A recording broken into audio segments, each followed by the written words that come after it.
இது ராஜராஜ சோழன் வெளியிட்ட காசு. ஸ்ரீ ராஜராஜ அப்படின்னு போட்டிருக்கு. இது சுந்தர பாண்டியன் வெளியிட்ட காசு.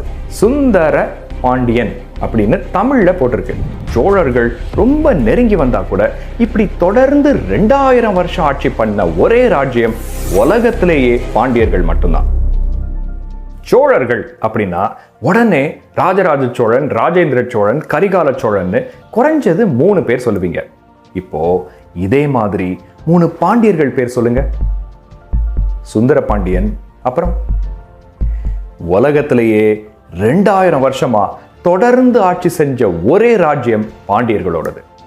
நம்ம தமிழகத்தை ஆண்ட இந்த மன்னர்களை பத்தி நமக்கே தெரியல. இப்படி இருக்கு நம்ம நிலைமை. இப்போ அந்த பிரம்மாண்டமான 2000 வருஷத்தையும் முழுசா பார்க்க போறோம். போலாமா?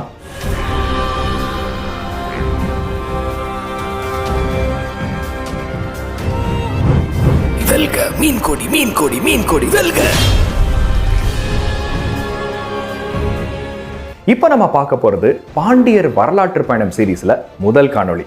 இந்த காணொளியை பார்த்தீங்கன்னா தான் இந்த மொத்த சீரீஸும் உங்களுக்கு நல்லா புரியும். இன்னைக்கு எல்லாருக்கும் சோழர்கள் தெரிஞ்ச அளவுக்கு பாண்டியர்கள் பத்தி தெரியல. இதை ஒரு சவாலா எடுத்து இந்த நிலைமையை மாத்த போறோம். இதை ரொம்ப சுவாரஸ்யமா சொல்றது என்னோட பொறுப்பு. ஆனா இதை கடைசி வரைக்கும் பார்க்கறது உங்க பொறுப்பு. முதல்ல யார் இந்த பாண்டியர்கள்னு பார்த்துட்டு அதுக்கப்புறம் 2000 வருஷத்துல வந்த எல்லா மன்னர்களோட வாழ்க்கையும் பார்க்க போறோம். தமிழ் வளர்த்த பாண்டியர்கள், சோழர் தலைநகரம் எரித்த பாண்டியர்கள், அண்ணன் தம்பி பிரச்சனையில அழிந்த பாண்டியர்கள்னு வீரம், எழுச்சி, சோதனைன்னு எல்லாம் பார்த்தது பாண்டிய சாம்ராஜ்யம். மூவேந்தர்களான சேர, சோழ, பாண்டியர்கள்ல ரொம்ப பழமையான மன்னர்கள் பாண்டியர்கள். அது எப்படி சொல்றீங்கன்னு கேட்பீங்க.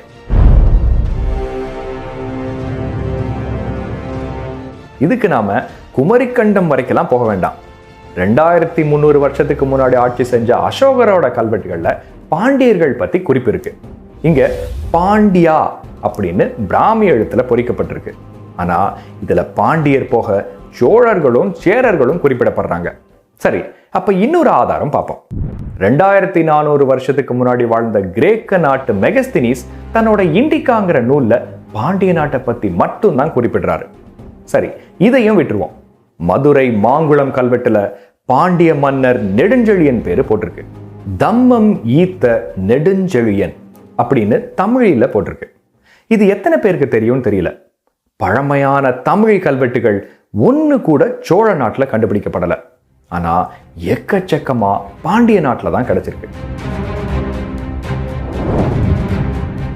இந்த ஒரு விஷயம் போதும் பாண்டியர்களோட பழமையை சொல்றதுக்கு. இப்போ பாண்டியர்கள் பத்தி முக்கியமான 5 விஷயங்கள் பார்ப்போம்.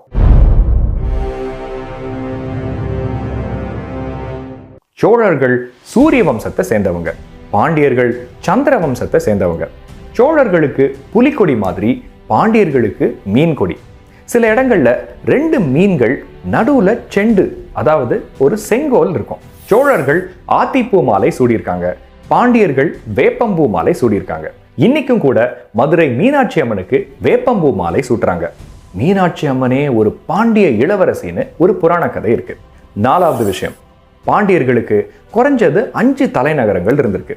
சங்க இலக்கியங்கள்ல சொல்லப்படுற தென்மதுரை, கபாடபுரம், அதுக்கப்புறம் கொற்கையும் மதுரையும் தலைநகரமா இருந்திருக்கு. அதுக்கப்புறம் ரொம்ப பிற்காலத்துல தென்காசி தலைநகரமா இருந்திருக்கு. இப்போ கடைசியா நாணயங்கள். இது ராஜராஜ சோழன் வெளியிட்ட காசு. வடமொழி நாகரி எழுத்துல ஸ்ரீ ராஜ ராஜ அப்படின்னு போட்டிருக்கு. இது சுந்தர பாண்டியன் வெளியிட்ட காசு. சுந்தர பாண்டியன் அப்படின்னு தமிழ்ல போட்டிருக்கு. பின்னாடி 2 மீனும் நடுவுல செண்டும் இருக்கு. இப்போ பாண்டிய மன்னர்களை பார்க்கறதுக்கு முன்னாடி அவங்க காலத்தை 5ஆ பிரிக்க போறோம்.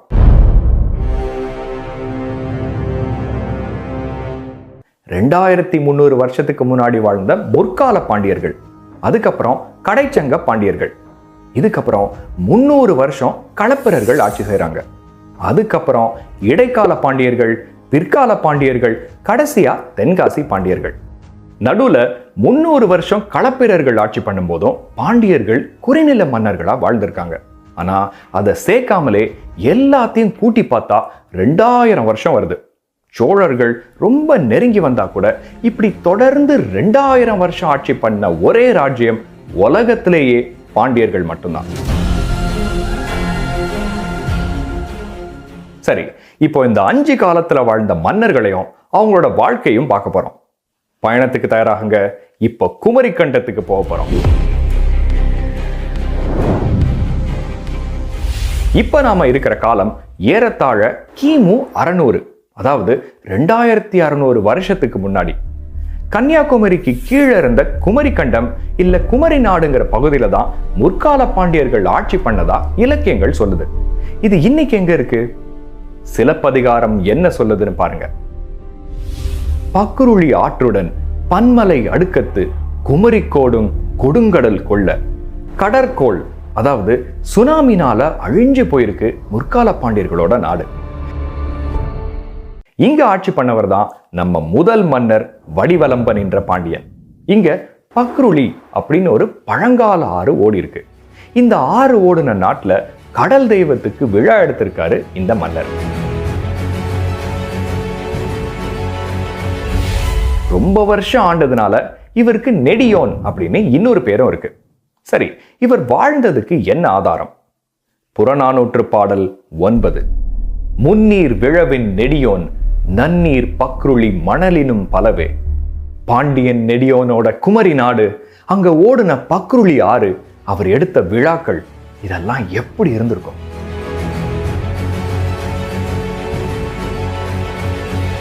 அடுத்த மன்னர் 1000 வேள்விகள், அதாவது யாகம் நடத்தியவர். பல்யாகசாலை முதுக்குடுமி பெருவழுதி.